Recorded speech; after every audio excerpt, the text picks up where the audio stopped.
Personne ne sait comment j'arrive à faire cet effet. Et en réalité, j'ai juste un super pouvoir. Pas la super vitesse, non, je suis pas The Flash. Juste le montage, ma belle. Donc bienvenue dans ce 6e jour du calendrier de l'Avent. Aujourd'hui, on se fait un petit tuto à l'ancienne.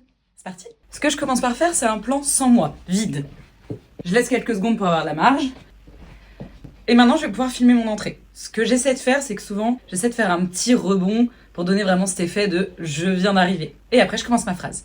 Personne ne sait comment j'arrive à faire cet effet. Pour le montage, je viens de sélectionner mon plan vide et je viens le raccourcir pour qu'il dure à peu près 0,5 secondes, normalement ça suffit. Ensuite, je sélectionne mon plan d'entrée, je le raccourcis pour qu'il commence au moment exact où je veux faire mon entrée. Je me place au tout début et je viens sélectionner l'option geler. Ça va venir créer une image de l'endroit sélectionné. Et tu viens placer ta photo en superposition. Sinon, tu peux faire un screen, ça marche aussi. Et avec l'option geler, faut juste faire attention parce que ça crée ton image entre deux moments de la vidéo. Donc généralement, t'as un tout petit moment de vidéo à supprimer si tu le fais vraiment au tout début. Bref, tu reprends ta photo, tu la places au-dessus du plan vide. Tu viens ajuster sa durée pour qu'elle finisse en même temps que ton plan vide. Donc pour l'instant, ça doit ressembler à ça, mais nous, notre objectif, c'est qu'il y ait que la silhouette. Donc on va venir supprimer l'arrière-plan. Et apparemment, la fonctionnalité a été mise à jour, donc je suis très contente puisque je l'utilise tout le temps. Voilà, maintenant t'as ta silhouette que tu vas pouvoir venir animer grâce au keyframe. Tu commences par venir te placer à la fin de ton image. Tu la positionnes correctement, c'est-à-dire pour qu'elle soit alignée après avec ta vidéo. Quand CapCut te montre un petit cadre blanc autour de ton image, c'est que c'est bon. Et tu places ta première keyframe pour valider cette position de fin. Ensuite, je me décale un tout petit peu avant sur ma timeline et je place ma silhouette hors caméra. Il y a une keyframe qui va se créer toute seule et CapCut va s'occuper de créer le mouvement entre mes deux keyframes. Pour l'instant, ça donne ça, mais ça pourrait être mieux en ajoutant un petit effet. Je te montre. Tu sélectionnes ta silhouette, tu vas dans effet vidéo et tu prends floutage de mouvement. Tu peux l'adapter, mais en gros, ça va vraiment venir donner cet effet de vitesse. Mais c'est pas fini. Pour que ça soit complet, on ajoute les détails. Donc on va dans son puis effet sonore. Et mon petit préféré, c'est cadeau. Il s'appelle Swish Whoosh Large. Bon, là, pareil, faut vraiment venir le placer pile au bon moment. Et surtout, faut venir ajuster son volume parce que sinon, c'est beaucoup trop fort. Un dernier petit tips pour la route. Sur ma vidéo d'après, je viens couper un tout petit plan et je vais venir ajouter un effet de tremblement. Il s'appelle secouer. Je viens mettre l'intensité un peu basse. Et en gros, c'est vraiment juste pour accentuer un peu l'effet de j'arrive d'un coup.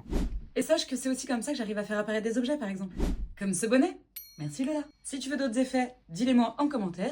Et moi, je te dis la bisoche.